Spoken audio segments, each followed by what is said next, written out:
This is the gentleman from Pennsylvania, Mr. Rothfus. Thank you, Mr. Chairman. Thank you, Mr. Secretary, for coming in this morning and this afternoon. You testified about the success of this particular nonprofit in this work, and we've asked for data, so I would echo their request, mindful of the full data. Numerators are important, denominators are important, percentages, numbers, and qualitative factors, and how this particular nonprofit got access to those particular loans. So all that information, I think, would be relevant.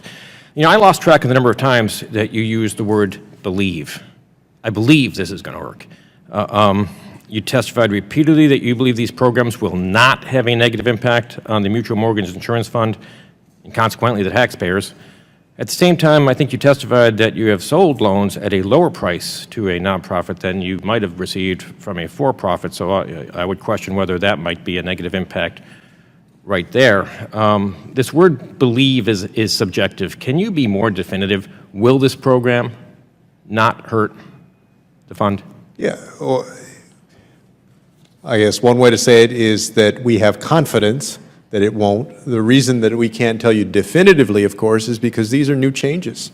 And it's a risk. There is a risk here, isn't it? There's a risk that it might not. There's an inherent risk in that the program may start to see, no matter what's done to the program or if it's left alone, may start to see a decline in its effectiveness compared to REO.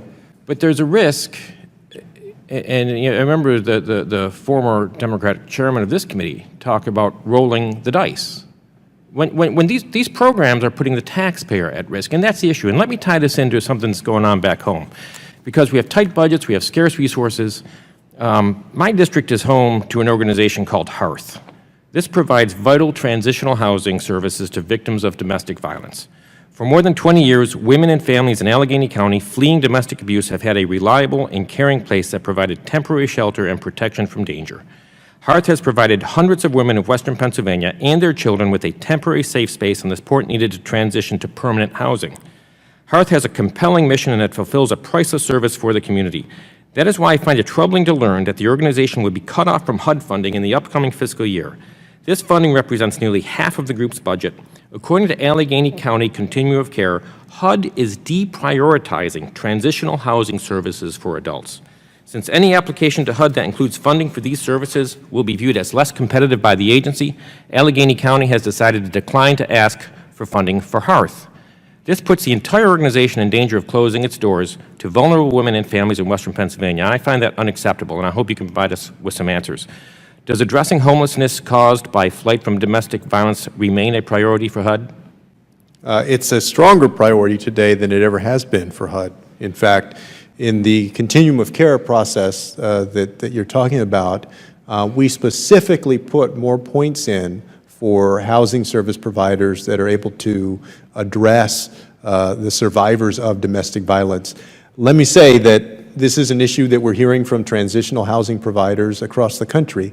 It is accurate to say that HUD is focused more now on permanent supportive housing.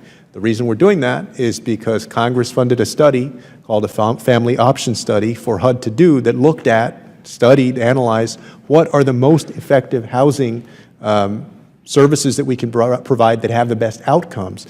What it clearly said was that permanent supportive housing gives us the best outcomes for people and the best bang for the buck. So we are emphasizing more in this round permanent supportive housing. But why are persons living in transitional housing still counted as homeless?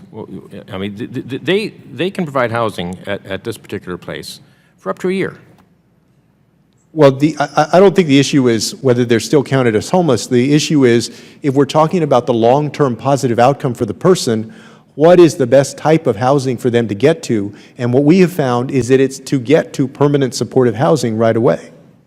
That's why we're emphasizing this. And it's not just our opinion. That is a study, that was an analysis that was done, that was funded, called the Family Options Study. We're following the data where it's led, and this was the first continuum of care process where we've actually implemented the findings of the Family Options Study. I will say, though, Congressman, that we are trying to work with communities where we see this drop-off in funding for transitional housing to look at if they have other unexpired money, home funding, or other money that might go to fill that gap, that they would otherwise lose. But this is So how we're willing to work with them. And this is how I tie this back to the issue we're looking at today. There are scarce resources out there. And to the extent that we are putting at risk taxpayer dollars through your program, that hurts other organizations. I yield back. Time of the gentleman has expired. The chair now recognizes